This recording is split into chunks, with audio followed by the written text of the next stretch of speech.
Good morning, everybody. I am Joshua Justice, the gallery coordinator, and on behalf of Mott Community College's Fine Arts Gallery and the Fine Arts Department, I welcome you all to Art Talk, a series of conversations that feature professional artists, educators, and historians sharing their insight in their creative process. We would like to thank the Ballinger Trust for helping make this all possible. Today, we are incredibly pleased to have Chris Kamykowski and Stassia Fulmer, the husband and wife team behind Pinfeather Art Studio. Welcome. Thanks for having us. Thank you.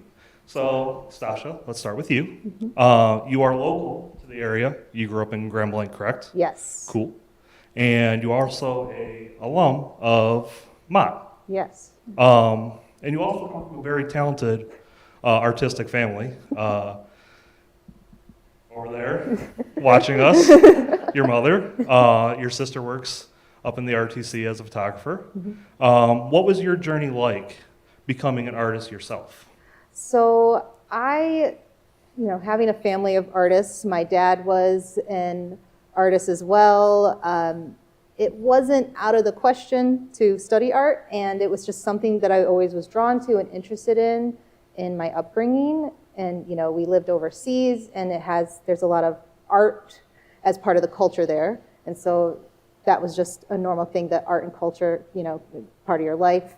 And then when moving here, to Michigan, it just continued on, and it just became a natural thing for me. And so eventually, in high school, was looking to advance my art, interests, and so I took classes here while still in high school, and then eventually transferred them over when I went to school at U of M in Ann Arbor, and graduated there with my BFA.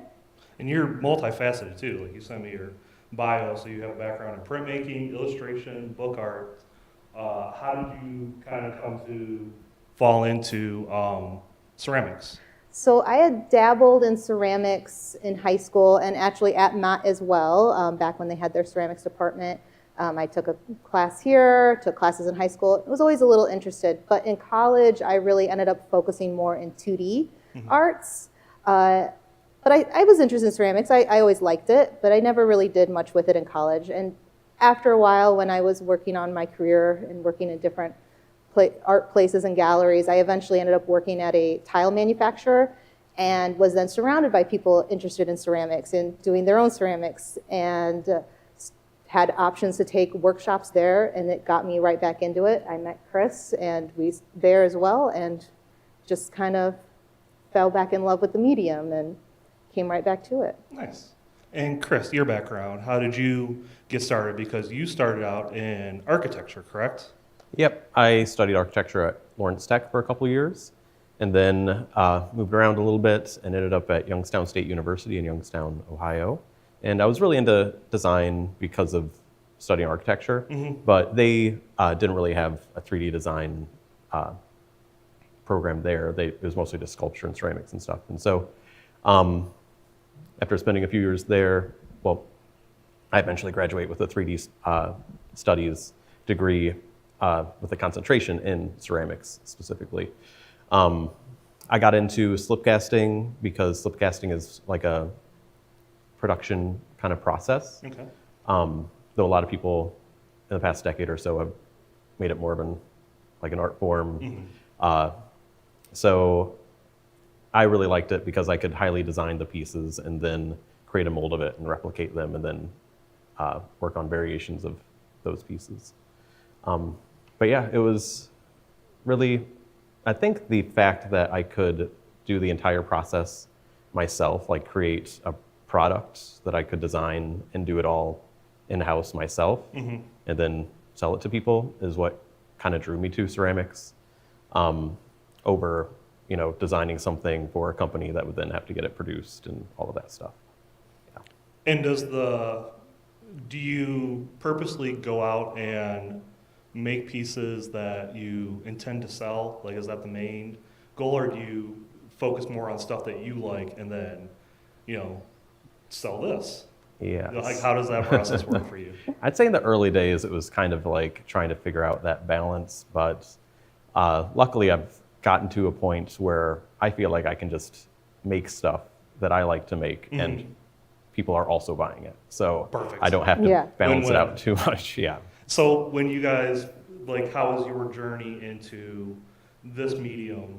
Like, how did it come together? Was it kind of separate, you guys converged together, or was it, kind of a shared trail all the way down?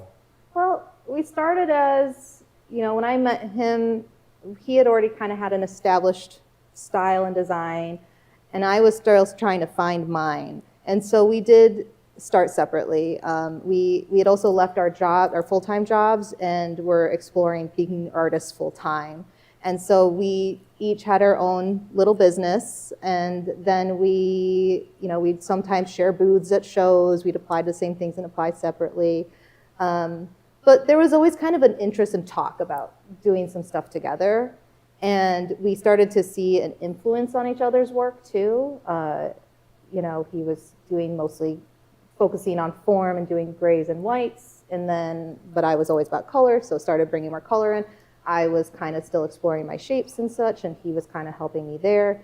And, and then we decided to get married, and we were like, you know what? Let's just combine everything and be one business, because it just will be easier. But then we just also really appreciate each other's work and style, and we do work together as well as kind of encourage each other's growth and development for our pieces.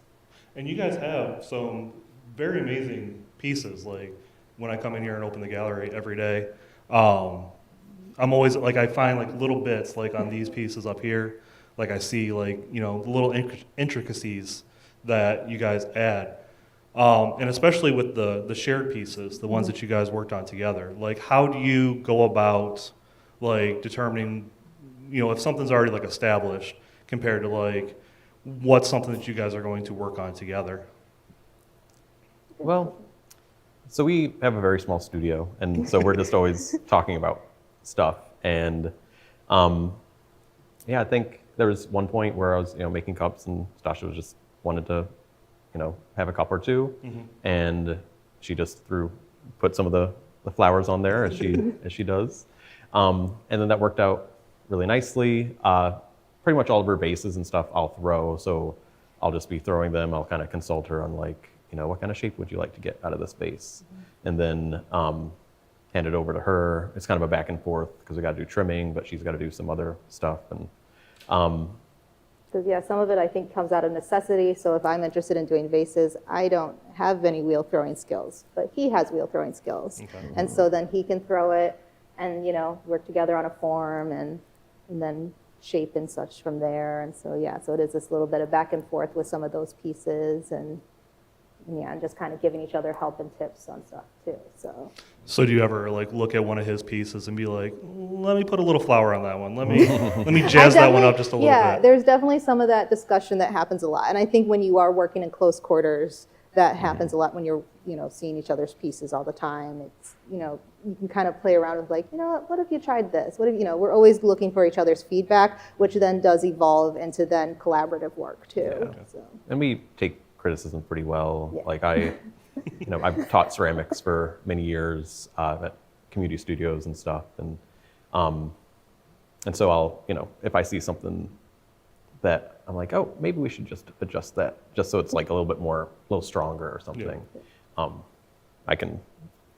I feel like I'm able to do that with my partner. Yeah, and I can do that with, both of us have a background also just going to these colleges, where you do have that opportunity to have intense critiques and stuff, and you have to build up a thick skin and see it as there's a critique and constructive criticism. You're learning that in college a lot. So we're able to do that with each other pretty well. And I think because we worked together also for 2 years before we even started dating, we also had a respect for each other in our work styles and our work ethic, and being able to communicate that stuff before we even started a relationship. So I think that was also a good, really nice thing with the foundation of what we do now. Nice. So is your focus now more on doing gallery shows like this, or is it more vending? Like, how do you balance your time between, the art side and the business side of what you guys do?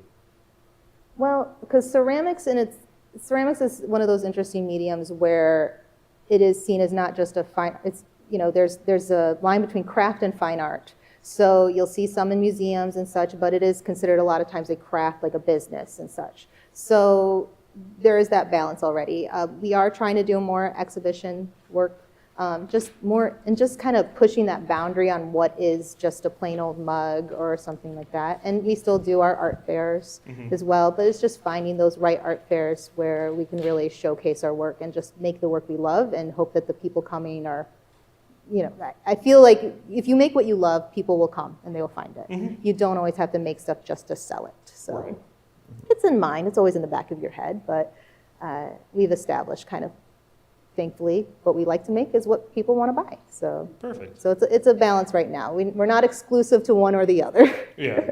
So how long does like a typical, one of these mugs take compared to how long one of these, vases or these giant bowls that you guys have? Like go through the process of how you guys go from, concept to, putting it in the kiln and glazing it. Well, so for a big vase, for example, I often, I'll play movies and stuff while I'm working in the studio, so I can kind of be like, oh, I can do this much in a movie. So I will, a larger vase, it could take, almost, half or most of a movie to get one done, because I'll usually do them in multiple sections. And so it's just, being really patient with that. You got to be patient when you're making larger pieces on the wheel, because when you're an hour into a piece, you really don't want it to fail at that point. But then there's still so many things that could go wrong after that. So I'll maybe, if you count in trimming and whatnot, I'll probably be a couple hours on some of the larger, couple foot tall pieces. But then that's not counting Stassia. That's just me working with it wet. And then at times I'll be passing it over to Stassia, and then she will be doing work on it while it's wet, and then work on it while it's leather hard, painting and trimming, and then of course drying, bisquing, glazing, firing again. So there ends up being quite a bit of time. I don't know what your estimate of time into some of those pieces would be. Yeah, if we're just talking about one of the, a vase that you're throwing and I'm painting is, you might spend a couple hours just getting the form together. And then I might spend, depending what I'm painting, anywhere from, it could be 3 hours, it could be 8 hours spread out over multiple days. And then we're then having to let it slow dry over a few days, and then it gets fired, and then, so there's some different levels. Whereas if you think about it in this regards, the mugs, Chris can throw multiple mugs in the same time he could throw one large vase. Yeah, I might do a dozen mugs or so. Yeah, so the same amount of time. I might take a dozen mugs, but that doesn't include things like, then you have to attach the handle at a right time. There's a lot of patience and that you have to find with ceramics. It can be tedious and a little frustrating at times, but you have to kind of allow for it to be at a specific drying time. There's a lot of, hurrying up and then waiting, and just you have to be really thoughtful and lined up with what things I can do at which level. So when I work at a piece like this, there's several different glazing techniques that are going into the hand painting. And so I have to think out and plan out all the layers. So this piece, I cut all the plates and started shaping them, and then I kind of sketched out what I wanted to be on there, went with the painting, and then I'm going in and carving, then I'm layering on wax to then carve away and add more. So this took several days of just painting. So it's kind of, So there is a slight bit of mass production, getting things in place in order to do it later, but everything is done with such meticulous care that there's no and you have to and you really have to think about what can I do at what level, how do I layer each thing. It's not just I can't just slap paint over paint. You have to really kind of think through those different steps. And how does, if you guys get commissions on works, how do you still incorporate your guys' style while also, appeasing the customers? We don't get too many commissions because we try to gear commissions to what we're already making. Perfect. Because we have found that if we are trying to make something that is really just out of our repertoire, we just don't like it and we're not proud of it. So I've done it where I might have a request for something, and it's something I already make, or it's something I'm excited to make that I would be happy with. I might not even take money right then because I know I can sell it to someone else, or I'm excited to make it, and I will then show it to them later and hope that they're happy with it and they still want it. Right. Yeah. But, so we kind of handle it a little different than I would say certain artists do, and it's just what we're comfortable with. And I think they're, like, for the most part, people just see what I have, and they want it, or they want multiples of it or something like that. It hasn't been too crazy, but like since Stassia's doing things, realistic things like birds and whatnot, I think most of those have been, her orders have been for birds. So, and you already do birds, so it's very so it's easy. like, it's more birds, and it's just a different type of bird and such. And then, or it's usually, and for Chris, it's usually multiples of something we already make. And so then, I can take them, and so, because that's the nice thing about the slipcast work is it is something that is repeatable. And so if people want sets of things, so that's where we can kind of fill that need of, we have the two sides of, we can fill the need of wanting a set of something that is matching like you would expect from a store, but still handmade, or something unique and one of a kind. Mm-hmm. And so there's kind of different formats of what we make that would fit each of those sorts of things. So some things are not, we might not want to make the exact same, like a matching set of certain mugs, because it's just hard to replicate that exactly. Mm-hmm. We prefer them to be a little different, whereas like the slipcast cups, those are easy to replicate. And so we can kind of work in those ways. So it is, with the business side of it, have you ever, made a piece that you were so particularly proud of that you kind of, I'm going to keep this one for myself, or, maybe price it a little higher so that way it's a little... We've done that, yeah. We've definitely priced things a little higher. I was like, we will part with it at this price. I think we talk to a lot of artist friends, and we do a similar thing where we just price a little higher. It looks nice in our booth. It looks nice with our setup and our display. And if someone wants it at that price, I can say goodbye to it. And then maybe after a few years, I'm like, all right, I'll price it a little lower. It can go. It can find a home. And so, very few things do we actually keep. There's very few. No, I mean, pretty much every year we end up having entirely new things. Like, we don't bring much stuff over year, like from the previous year. But, I mean, I think, like, when I was early in ceramics, it was hard to sell things, especially very early pieces that I liked that I had made. But then as I started making more and more work, I like my current work a lot more than old work, and I hold on to some things just for the memories, I guess, but vast majority of stuff I have no issue selling, because I am pretty confident in my ability to just recreate it if I really need to. Like you keep a piece that's like, oh, this was my year one, or this was, this was when I was going through this certain part of my life, and so... Exactly. Just a little bit, but then there becomes a point where it's like, I can just let this go, because a lot of ceramics will teach you a lot about letting things go. Mm-hmm. You will spend hours and hours into a piece for it to just, crumble. It's something, it cracks. There was a misfire.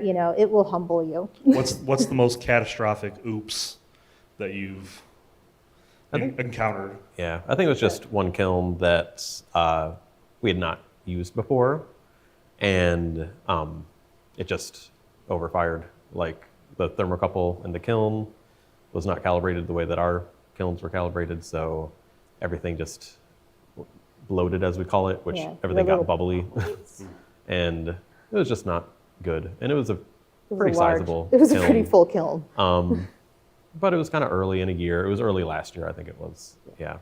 So it was fine. We were able to recover. It was not a big deal. So it's sad at the moment, but it's not. It's just like, well, I guess we don't have those. And thankfully, we have a yearly annual art show that we do that's called the Garage Sale Art Fair that we can sell our seconds to that are still like usable. Some seconds just need to go straight in the trash. But so it allows us to recover at least a little bit of our cost when you are thinking of it in that business standpoint.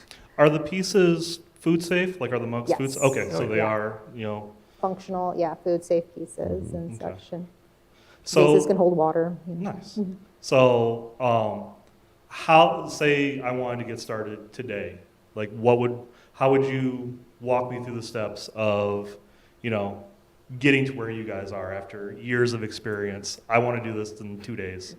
So, do you want to go or should I go? I think, Okay. yeah.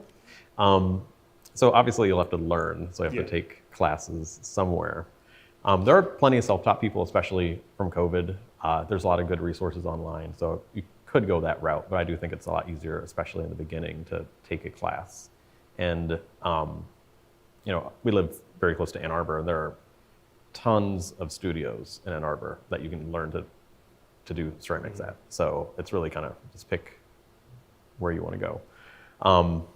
But yeah, first it's learning, and then that unfortunately will take more than 2 days. So it could take a couple of years, but it depends on how much you throw yourself into it. Because I've known people, especially from the COVID times, where they just dove into it and just did it like pretty much full time, and then they were able to get pretty good within just a few months to the point that they could start selling things. So realistic, a few months, what it would be. And then, there's so many studios that people work out of and they can just sell their work. We just have too much stuff to be able to do that. So we do have our own home studio. And it's very intimidating to do a home studio, I think, especially for people who are new to kilns and new to all of the equipment and whatnot. But there's a few, I guess you could say, hacks that I came up with that made it a lot easier for us to start a home studio for ourselves, such as using a kiln that only used as much power as a normal dryer would use, so we didn't have to operate our power immediately for that. And then also just meeting a lot of people and making sure that people are aware that you do ceramics, because I can't tell you how many times I've had equipment offered to me for very cheap or free. Oh, nice. Over the years, because somebody's mom or grandma, or they were into it, but now they're no longer into it. So I've gotten a few wheels and kilns and stuff that way. Yeah, but I would really emphasize a community studio is a great place to start, because I think having those people around you to help get you going and bounce ideas off of and learn different tricks, because there's no one way to do ceramics. And so you can kind of pick that up from other people. And it gives you great access to kilns and such, because that's a big barrier. And if you are interested in wheel throwing, that's another barrier for a lot of people too. So it's for costs and such. So, and there's like in Ann Arbor, there's several community studios, and I'm sure you'll find them all over the place, and so that you don't have to feel intimidated by, I need to go buy a kiln, I need to go buy a wheel, I need to buy a slab roller and all this equipment, because it does add up. But there's a lot of great resources online now. There's great Facebook groups, YouTube videos, podcasts that are, if you really want to dive into the science of ceramics, or if you just want to think about the more art part of ceramics. So it's just kind of what fits your style of learning and such. And it's not even just like a local community, like you said, it's Facebook groups and whatnot. You guys have shown pretty much all over the country. Yes. So when you do a show, say you did one in Boston, or you did one in Texas, or you did one in, anywhere else, like how do you pick up, little bits of somebody else's style or somebody else's technique to kind of incorporate? I definitely did I personally did from like doing some workshops and just exposing myself to other artists around me, and that helped influence me. And I know one big jump for me is some years ago that helped me was we went to there's a big ceramics conference that moves around the country yearly in March. It's actually going to be in Detroit this March, which is great for anybody that is interested. There'll be ceramic pop-ups that are outside of the convention too, that you don't have to be part of the convention to go to. So it's called NCCA. And the amount of resources there to expose you to. And so it's just not living in your bubble, but exposing yourself to other work. Instagram is actually a great resource to connect with other artists around and seeing what they're doing and their approaches. But also remembering that these are edited videos. Yeah. You're not going to just get it the first time. You're it's going to take practice. Highlight reels. You're getting the highlights. You're getting just a little bits. But all those little bits of information will add up into giving you some like aha moments when you start working. And it's a pretty tight-knit community, like everybody's pretty, positive and like willing to help you guys out? For the most part, yeah. There's And, not no like yeah, by doing art turf fairs, wars. yeah, by doing art fairs, we've met like a lot of people in the community, and so yeah, if you're out there doing stuff, like you'll end up in the, Getting to know, the ceramics world of like, well, for us of Ann Arbor, but like really Michigan, because a lot of the art people do art fairs kind of all across Michigan. So we know people from Grand Rapids and from Detroit down to well everywhere, and so UP. yep, UP, and we all just kind of travel around and do a lot of the same big art fairs, especially Ann Arbor Art Fair, the biggest one. We're very supportive of each other. Like we have even a tight-knit group of just some core ceramics people that we know we can text or call anytime we're having trouble with an idea and need some help. And we're always happy to help each other out. And it's nice to have that support within your, we can talk about anything, but we know that we can always help each other out when it comes to our work as well. And even with those friends, we started organizing our own pop-ups as well to kind of fill some other niches that we were missing for us too. So then those people will introduce us to others, and it creates some nice friends. Like we actually had a little gathering after Christmas gathering with some other artist friends at the local bar, and just because we're like, we don't have an office party, let's just create our own office party. Nice. So being kind of in the post-COVID era, have you seen a lot of people drop the business side or the hobby side of this, and then kind of like weed themselves out, and then we've seen some of that. So I think from what I've seen, I don't think it's as many as had joined. So I still think there's a net positive there of like more people doing ceramics because they got into it during COVID. But yeah, I've seen several people that had started to do art fairs and then dropped off the past couple of years. So with the business side and it also being a creative aspect, how do you avoid burnout? How do you keep creative and whatnot? Well, I'll start there too. Yeah. So I feel that a couple of my first jobs really helped with that. Well, my very first job after college, I was working on kind of a slip casting production thing where I would just be essentially slip casting most of the day, every day of the week. And it was pretty repetitive. And I did that for a couple of years. But really after doing that, it's like nothing seemed as repetitive as doing that. So I kind of now I can easily kind of get in a zone, and really I'm fine working on the same thing over and over again. Mm-hmm. When I was younger, that was harder to do, to concentrate on the same objects. If I was going to reproduce things over and over, but I have essentially gotten over it. I just can do it now. For me, it is always having a variety of things I can fall back on, and just kind of, and I think it's that ADHD brain a little bit of I need to be able, and you can see it in my college years of touching different product, mediums and stuff, and I still kind of do that a little bit. And you will have days of burnout, and you will just have to accept that you need to kind of sit down and rest for a minute, and you might not have quite the idea yet. And so I have had moments where I have sat in the studio and just stared into space. I've also just kind of then when I have those moments, I'm like, well, I know I can make these shapes. I don't know what I'm going to put on these shapes yet, but I can make them. And so I will just make them and have them ready to go for when I do have that idea. And then I might work on I have like other little essentially businesses that I run as well. And so, that involves sewing or reselling. And so I might go then focus on those for a little bit to give my brain a little break, and then come back in the studio. And then I have those pieces ready for when I do have that next idea. Visiting museums, going to bookstores and stuff. Like I love, just doing that and kind of poking around in some research and, just kind of changing up what the routine is. Yeah. Helps me kind of jog. I feel like your stuff, you have a lot more, I guess I could say more original ideas for every piece and more research into every piece. And I kind of have like a method that I follow to do a lot of my work. Yeah. I vary things a lot because I've got a lot of variables that I can change, but I just mess with these different variables to get different results making my mugs and cups and stuff.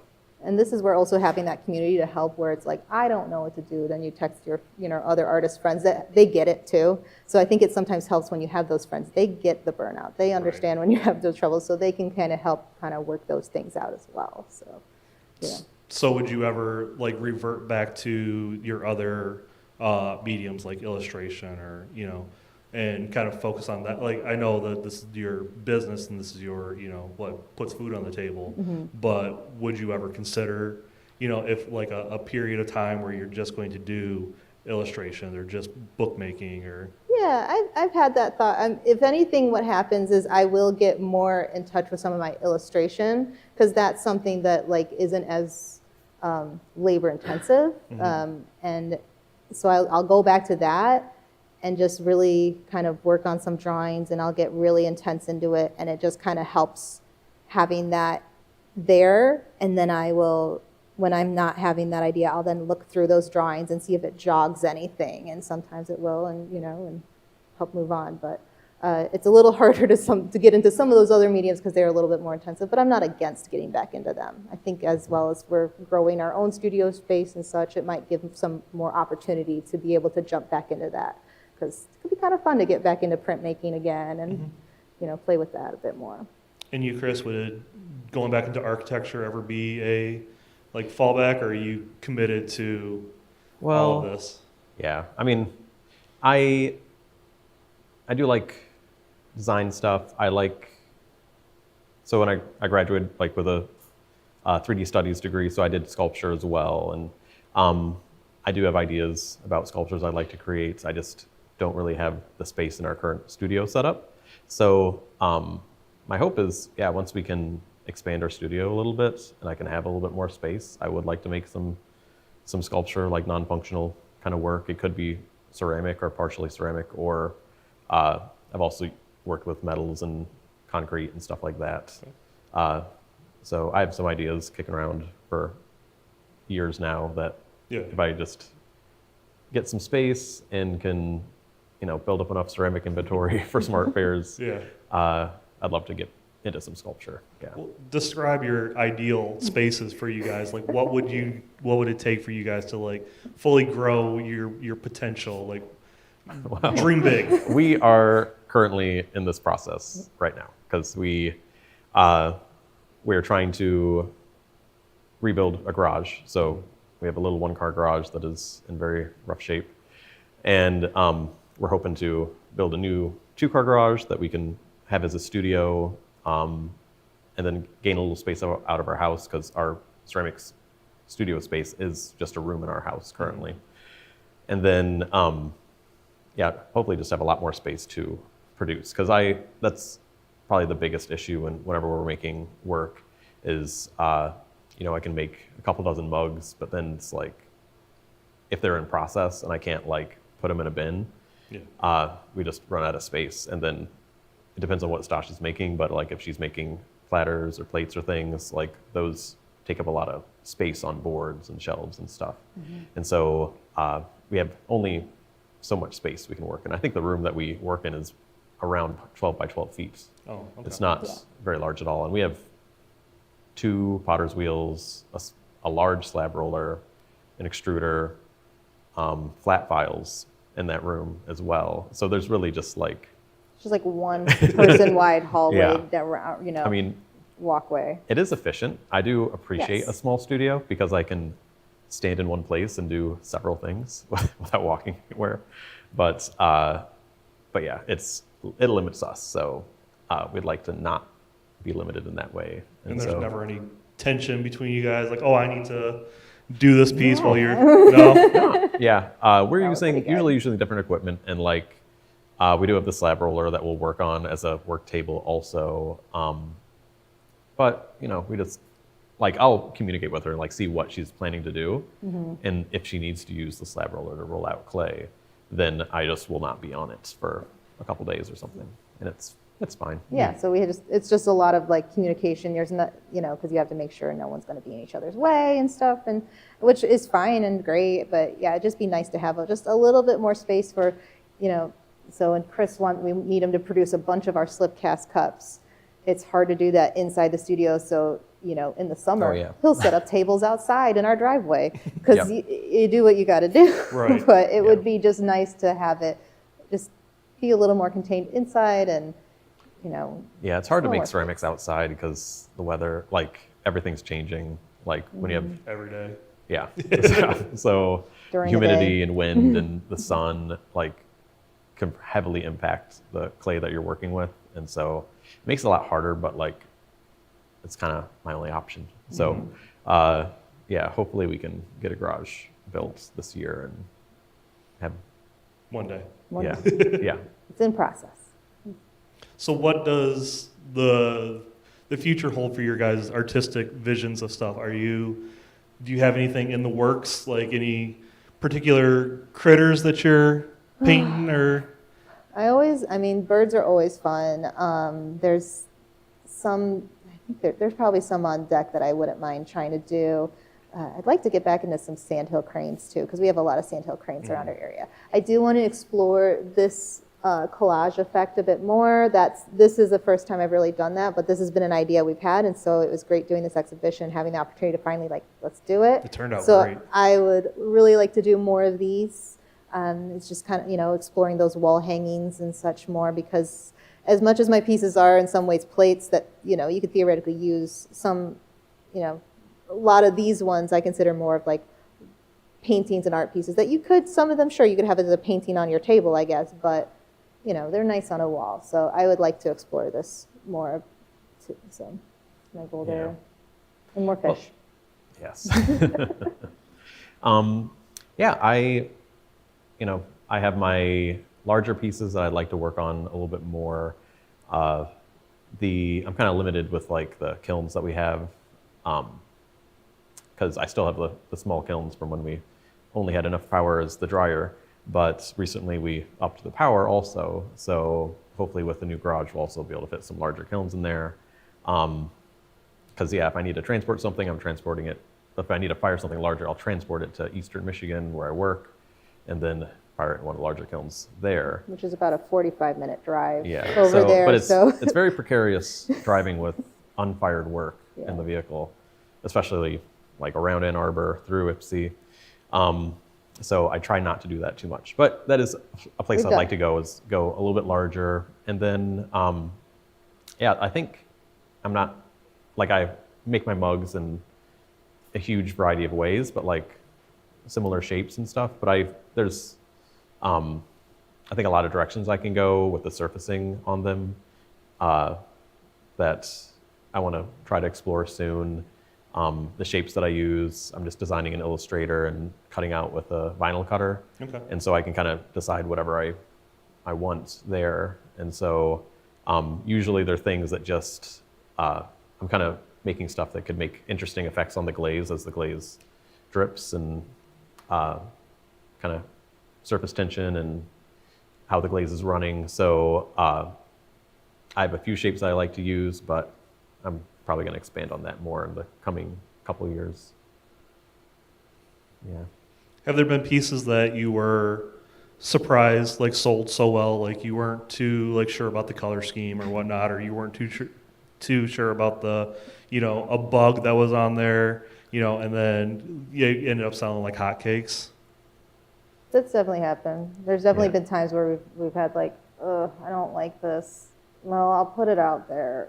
And then it sells immediately. Yeah. And I'm like trying to think of specifically. Well, there's some colorways, because I usually have ideas in my mind when I'm making all of my pieces, my mugs especially, because I'll do those in lots of different color combinations. And sometimes it doesn't turn out quite how I was hoping, but somebody sees it at the art fair and they just love it. And I'm like, well, that's okay. Like, Nice. so that's Something that's good. for everybody. They're not things that are like messed up or anyway. They're just like not exactly how I was planning for them to come out. And so I do have a hard time with those types of pieces, because I like to control my work, which is the why I do cone 6 oxidation firing. We both do, but there's also reduction firings and stuff. We have less, or different types of atmospheric firings. We have less control, but I like to have control. I like to be able to design the piece and know pretty much how it's going to come out before I put it in the kiln.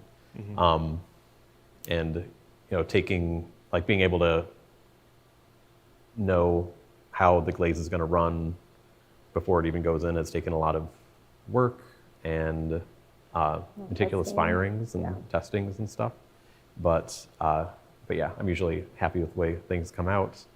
But yeah, when they don't come out quite as I like, sometimes people still love it. And I mean, there's things I don't think that you necessarily thought people wouldn't like, but they did happen to just sell way better than we expected them to sell. I think some of the less appreciated creatures,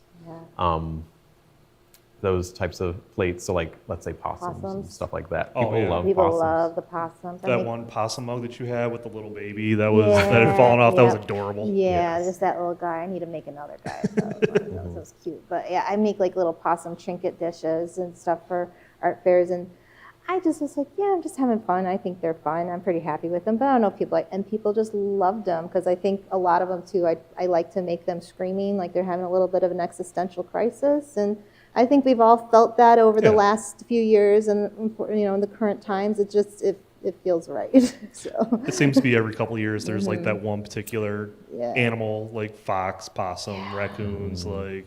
Sardines. Sardines has been the big one too. Yeah, somebody asked about the sardines one. Oh, yeah. I showed them a picture of it. Oh, it's in the truck. Oh, okay. I'll see if they're here today Yeah. because they were asking about it. Yeah. So I can open up the chat to any questions. So if anybody is watching at home, feel free to type in a question. Does anybody in this limited audience have a question? Put you guys on the spot. Was there any competition between you and your sister and your families and your family about, artistic endeavors? I think it helped that we were all interested in different things. And for my sister, for example, she actually wasn't, she currently teaches, photography and her focus is photography. She didn't want to be an artist professionally. She was avoiding it. And then she was going to be a marine biologist. And then she ended up coming out with a degree in like photography and marine conservation. So she kind of came back to it. And I think just because we have different mediums, it helps. So there was no competition there. I mean, we're pretty good. When your parents, though, are both artists and your mom's a professor, your critiques are not the same as other people's mothers that go, oh, that's just a beautiful drawing. We didn't get that. We got a little bit more constructive critiques and such, and which can be hard, but it can be it's helpful, but it can, they want you to do your best, and but they really want you to make sure you reach your full potential too. So Right. it's just a different way of growing up. Yeah. Well, I have 2 sisters and a brother, and the sisters are more into like business type stuff, have office jobs, and my brother, I guess, also that was office job, but he studied industrial design. Mm-hmm. He's into design things, but he never, I wouldn't say he's not like an artist. He's not producing art and trying to sell it or anything like that. So I'm kind of the only one in my family. Mm-hmm. Nice. Yeah, I went up and talked to your sister before we started, and I was like, give me some embarrassing stories, and she didn't give me any, so kudos to her. But she said she'll see you at lunch. All right. No questions in the chat, no questions. Oh, what did you draw all over your bedroom? Oh yeah, for? This is the thing, I guess, when your parents already know you're artistic and stuff, is when at the middle of the night, your parents see your lights on and they open the door and they see you with paint marker painting. I did some sort of crazy collage. There was like octopus tentacles. There might have been some music stuff and all that. I don't know. I can't fully remember. There's a picture somewhere probably. And she just kind of your mom opens the door and looks in and just goes, okay, and just shuts it and walks away. He's like, all right. I think it'd be neat if you found that picture and then somewhere. put it, to clay, made it a nice Mother's Day gift or something. There you go. So. It's fine. So where can we find you guys, either online or where's your next show? Anything you guys want to plug? Yeah, so we are Pinfeather Art Studio, all one word, on pretty much all platforms. We're on Facebook, Instagram, we're on TikTok. I think we have some other one. We have so Blue we have Sky. we have some Blue Sky. Yeah, I say Blue Sky. So we have some cool videos like on our TikTok and Instagram and such of just process things as well as our current work.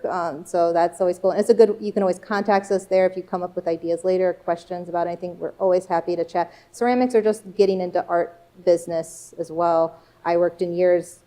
Before I even started selling my own work, I worked for years selling other people's artwork as well as managing wholesale for art company as well. So I have a background in that as well. Always happy to chat about that. So our website, pinfeatherartstudio.com. We have a art fair coming up on February 28th at the Kalamazoo Expo Center. That's the garage sale art fair. So that's kind of just a super fun one where all these fine artists get together. They're selling seconds, old work, supplies, even art fairs, showing supply displays and things like that for really good prices. It's a fun time. And then from there, we'll be posting some other shows as well on our website. Yeah, there's going to be Ensika, Yes. and so we'll be doing a pop-up on, I forgot the date, the Thursday of Ensika. It's the Thursday of NCK. I think it might be March 25th or 26th, March 26th. Yeah, and that we'll have more information on our website. So if you're interested in And that, there's check that out. a lot of great pop-ups that whole Wednesday, Thursday, Friday of NCK Yeah. that you can go check out and meet all these great ceramic artists in there. We also sell at stores though too. So if you're Yes. near Detroit, we're in Pewabic Pottery and in Ann Arbor Art Center and Gutman Gallery. But yeah, I think that's pretty much it. Many things. Yeah. And all that information is on your website It's again? all on our website. So we have, so everything, pinfeatherartstudio.com, Pinfeather Art Studio and everything else. And so that's all online. I try to keep that up to date on some shows. We'll be at the Ann Arbor Art Fair for sure and a couple others, but we'll be adding more as we get our applications back in. Cool. Yes. So I have a question. Can you share where you got the name of the studio? Yes. How did you get the name of the art studio? So the studio name, we kind of came up with it from about 10 years ago, I rescued my first pigeon and learned a lot about the pigeon community. So if you have questions about pigeons, feel free to message me there. And I started my own business making diapers for pigeons. So happy to chat with that. That's a whole other long story. Show you pictures and everything. But so from there, I started rescuing more pigeons. We currently, and when I bought my house, the idea was to have more space for rescue pigeons. So currently we have 11 pigeons in a large backyard aviary that we built. And so from there, so the thing with pigeons and all birds is they molt a couple times a year, and they get what's called a pin feather when the new feathers start growing in. It's just like a little, it's a pin, and it's a little casing that then kind of rubs up into dust. And so like this pin feather is kind of this new, it's this new growth that's coming out and such. So when we were trying to decide names, we were thinking about, well, what's something? And so this thing that we now do together is taking care of these pigeons, and so, and kind of thinking of terms that kind of relate to that. And so we're bird people through and through at this point. He came into it.